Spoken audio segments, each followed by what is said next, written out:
नमस्कार, आप देख रहे हैं द बिहार टॉप। मैं हूं आदेशपुरी। बीपीएससी 70वीं सिविल सेवा अंततः 13 दिसंबर यानी कि परसों ही होना है। 12 बजे से 2 बजे तक ये परीक्षा चलेगी।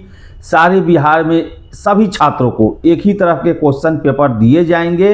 कोई नॉर्मलाइजेशन ये सब नहीं होगा, क्योंकि आंदोलन के द्वारा जो है बीपीएससी ने स्पष्ट कर दिया कि मल्टीपल क्वेश्चन सेट का प्रयोग हम नहीं करने जा रहे हैं। सारे छात्रों को एक ही तरह के प्रश्न दिए जाएंगे। आपको बता दें कि आज से आप एग्जामिनेशन देने के लिए अपने अपने सेंटरों पर जाना शुरू करेंगे। कुछ लोग कर भी दिए हैं।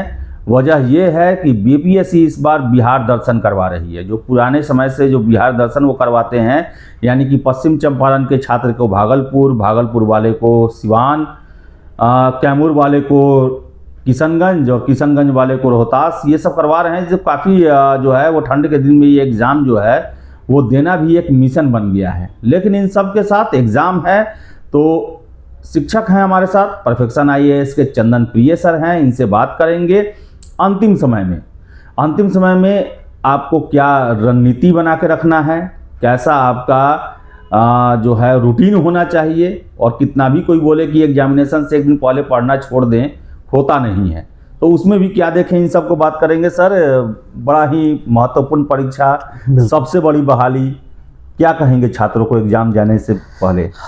सबसे पहली बात तो आप सभी को शुभकामनाएं, आप लोग सफल हो।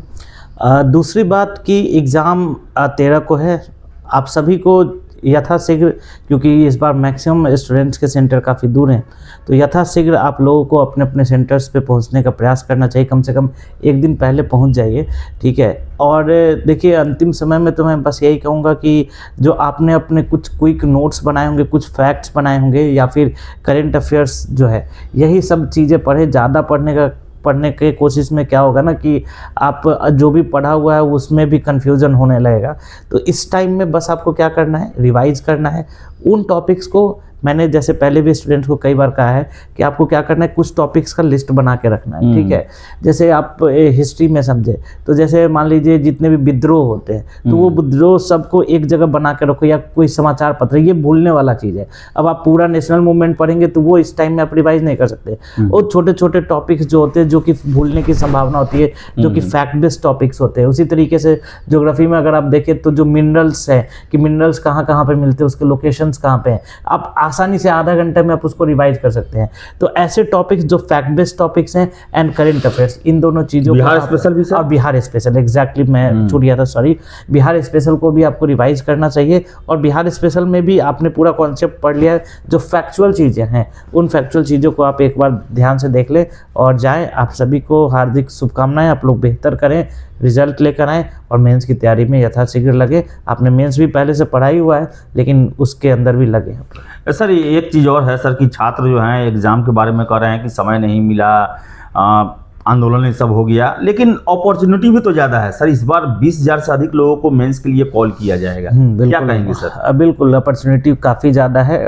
मुझे लगता है कि 62 से लेकर अभी 70 तक का जो बीपीएससी हो रहा है, इसमें आज तक इतने ज़्यादा लोगों का मेंस में तो कभी सिलेक्शन, प्रीलिम्स में तो कभी सिलेक्शन नहीं हुआ था।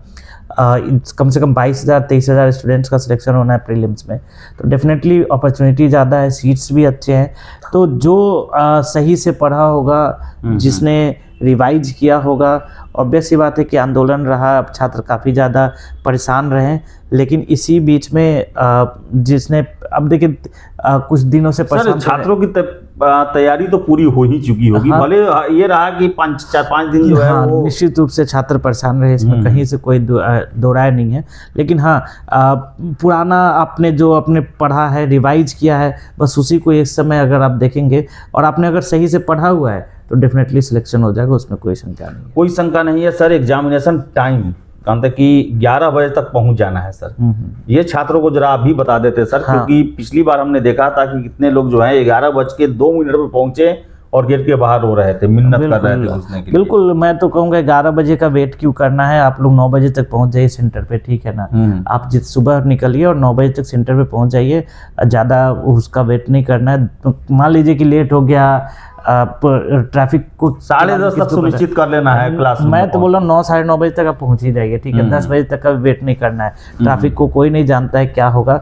आप सभी लोग 9 साढ़े 9 बजे तक अपने सेंटर्स पे पहुंच जाइए। उससे क्या होगा ना कि मानसिक रूप से आप थोड़ा सा स्टेबल हो पाएंगे। अब वो 11 बजे पहुंचना है, अब आप 10:30 बजे तक ट्रैफिक में हैं, एक ऐसा आपका मानसिक स्थिति हो जाएगी कि आप एग्जाम सही से नहीं दे पाएंगे। तो मानसिक संतुलन के लिए, मानसिक रूप से स्टेबल होने के लिए, स्थायी होने के लिए आवश्यक है कि आप 11 बजे तक पहुंच जाए। जो भी रिक्वायरमेंट्स है, जैसे एडमिट कार्ड्स की कॉपी है, ठीक है, आपको अपने पेन वगैरह है, वो सारा बेसिक जो चीज़ें हैं वो लेकर जाए और जल्दी से जल्दी पहुंच जाए। मैं तो यही बोलूँगा कि जल्दी से जल्दी पहुंच जाए, 11 बजे तक का वेट करें ही नहीं। आप सभी लोग अगर सही टाइम पर पहुँचे, आपने जो पढ़ा है उस पर विश्वास रखें, अपने ऊपर विश्वास रखें, अपने रिसोर्सेज के ऊपर विश्वास रखें, अपने मटेरियल्स के ऊपर विश्वास रखें, अपने फैकल्टीज़ के ऊपर विश्वास रखें और खुद के ऊपर विश्वास रखें। निश्चित रूप से आप सफलता का झंडा गाड़ेंगे। तो सफलता का झंडा गाड़ेंगे। और परसों जो है वो काफ़ी महत्वपूर्ण परीक्षा है, 2035 सीटों के लिए है और बड़ा ही अच्छे सीटों के लिए परीक्षा है। आप जाएं निश्चिंत होकर, ये ना सोचें कि हम जो है डिस्टर्ब रहें, इसके कारण हमारे एग्ज़ाम पर असर पड़ेगा। ये होगा तो सबके साथ होगा, क्योंकि जो लोग आंदोलन में आए या नहीं आए वो भी सभी प्रभावित रहे। जो लोग आंदोलन में नहीं आए वो भी मानसिक रूप से वो यहीं पे थे, कंटिन्यूअसली वो वीडियो ही देख रहे थे कि क्या चल रहा है नहीं चल रहा है, इसलिए सभी लोग प्रभावित रहे हैं। आप लोग बस, आप सभी लोग अपने आप को संतुलित करते हुए वहाँ पर पहुँचे, सेंटर्स पे टाइम पे पहुँचे, निश्चित रूप से सिलेक्शन होगा। निश्चित रूप से सिलेक्शन होगा। इसके साथ साथ आपको हम ये भी बता देते हैं कि गैंग एक्टिव है। आपको फ़ोन करके ये कहा जाएगा, क्वेश्चन दे देंगे हम, या फिर सेटिंग करवा लीजिए, हो रहा है। ये सब चीज़ से आपको जो है बच के रहना है। कोई भी क्वेश्चन या कुछ भी मिले, आपको EOU को सूचित करना है, क्योंकि अगर कुछ भी गड़बड़ हुआ तो सबसे पहले छात्र ही नपे जाते हैं। तो सीधे आप जो है सबसे पहले तो अगर कुछ क्वेश्चन या कुछ आंसर जो भी सच्चा या झूठा जो भी हो आपके पास आए तो उसे आप इधर उधर सर्कुलेट ना करें, क्योंकि UPSC ने भी जो है वो साफ साफ कह दिया है कि अफवाह फैलाने पर आपको 3 से 5 साल के लिए बैन किया जा सकता है। तो ये सब चीज़ का ध्यान रखें। और जो 1930 नंबर दिया गया है उस पर भी आप कॉल, आपको अगर आए इस तरह का तो आप उन्हें सूचित करें, किसी बहकावे में ना आवे, अपने योग्यता मेहनत के दम पर परीक्षा में बैठें और माता सरस्वती का नाम लें, वो आपके मन मस्तिष्क पर विराजमान रहें। और हम आशा करेंगे कि आपका परीक्षा जो है वो अच्छा जाएगा। आज से छात्र जो हैं वो दिल्ली से हो या पटना से या कहीं से भी आज निकलना शुरू कर रहे हैं। शुभकामनाएं हैं कि आपकी यात्रा मंगलमय हो और उसके परिणाम सकारात्मक आए। जो भी अपडेट होगा हम देते रहे हैं, आगे भी देते रहेंगे। फिलहाल इस वीडियो में इतना ही। वीडियो पसंद आए लाइक शेयर करें, हमारे चैनल द बिहार टॉप को सब्सक्राइब जरूर कर लें।